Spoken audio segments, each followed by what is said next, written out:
Недвижен имот вреден 540.000 евра е новата гаранција која ја понудил екс-началникот во МВР Оливер Поповски, обвинет за 27 април, за да се брани од слобода. Кривичниот суд ја прифатил ваквата гаранција, потврди за Телма неговиот адвокат Панче Нефтенов, но за да излезе од шутка со мерки на предпазливост, потребно е да стане правосилна, односно да пројде и на апелација. Поповски минатиот месец понуди имот вреден 125.000 евра. Кривичен ја прифати таа гаранција, но по жалба на обвинителството, апелација оцени дека таа сума не е пропорционална на тежината на кривичното дело за кое се гони и не представува ефикасен механизам за обезбедување на присуство. Новата гаранција неколку пати повисока. Од обвинителството за организиран криминал велат ќе поднесат жалба и сметаат дека за кривично дело, како терористичко загрозување на уставниот поредок и безбедноста, не треба обвинетите да се бранат од слобода.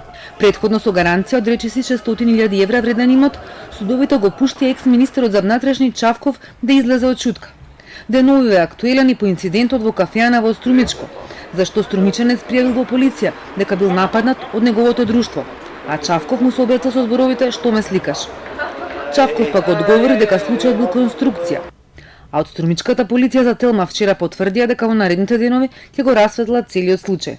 Земени биле изјави од сведоци од пријавените полицајци, како и снимки од безбедносните камери од угостителскиот објект каде што бил инцидентот. Чавков е често обвинет за терористичко загрозување на уставниот поредок и безбедноста за крвавиот четврток.